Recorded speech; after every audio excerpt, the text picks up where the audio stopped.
வணக்கம் நண்பர்களே, இன்றைக்கி சிவின் ஃபுட்டில் சவ் வச்சு சட்னி எப்படி பண்ணலான்னு பார்க்கலாம் வாங்க. அதுக்கு தேவையான பொருட்கள் பார்க்கலாம். ஒரு மீடியம் சைஸ் 2 சவ் எடுத்துக்கலாம். அது கூட 3 வெங்காயம் எடுத்துக்கலாம். 2 மீடியம் சைஸ் தக்காளி எடுத்துக்கலாம். 3 டீஸ்பூன் ஆயில் சேர்த்துக்கலாம். சேர்த்துட்டு ஆயில் நல்லா சூடானதும் 2 டீஸ்பூன் அளவுக்கு கடலைப்பருப்பு சேர்த்துக்கலாம். நல்லா ஒரு தடவை கலந்து விட்டுக்கலாம். கலந்து விட்டதுக்கப்புறமா அது கூட எடுத்து வச்சுருக்க 2 வெங்காயத்தை கட் பண்ணி சேர்த்துக்கலாம். வெங்காயத்தை சேர்த்துட்டு ஒரு தடவை நல்லா கலந்து விட்டுக்கலாம். வெங்காயம் நல்லா வதங்கினதுக்கப்புறமா அது கூட 3 பச்சை மிளகாய் சேர்த்துக்கலாம். 2 தக்காளியை கட் பண்ணி சேர்த்துக்கலாம்.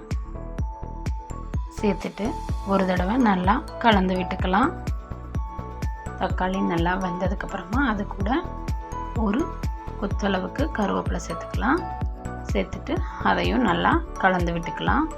ஒரு 5-6 பல் பூண்டு, ஒரு துண்டு அளவுக்கு இஞ்சி சேர்த்துக்கலாம். சேர்த்துட்டு அதையும் ஒரு தடவை நல்லா கலந்து விட்டுக்கலாம்.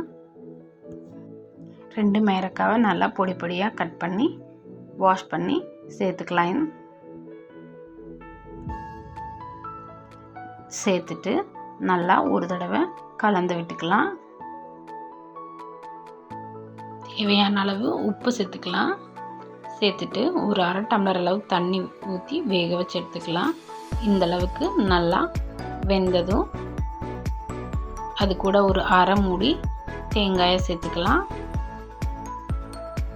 சேர்த்துட்டு நல்லா ஒரு தடவை கலந்து விட்டுக்கலாம்.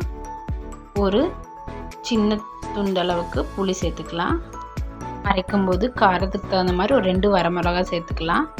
நல்லா இந்த மாதிரி பேஸ்ட் பண்ணி எடுத்துக்கலாம். தாளிக்கிறதுக்காக ஒரு 2 டீஸ்பூன் ஆயில் சேர்த்துக்கலாம். சேர்த்துட்டு ஆயில் நல்லா சூடானதும் அது கூட கொஞ்சம் சேர்த்துட்டு கொஞ்சம் கடுகு சேர்த்துக்கலாம். சேர்த்துட்டு கருவேப்பிலை சேர்த்து தாளிச்சுக்கலாம். உங்களுக்கு இந்த வீடியோ பிடிச்சிருந்தா லைக் பண்ணி சப்ஸ்கிரைப் பண்ணிக்கோங்க. தேங்க்யூ ஃபார் வாட்சிங்.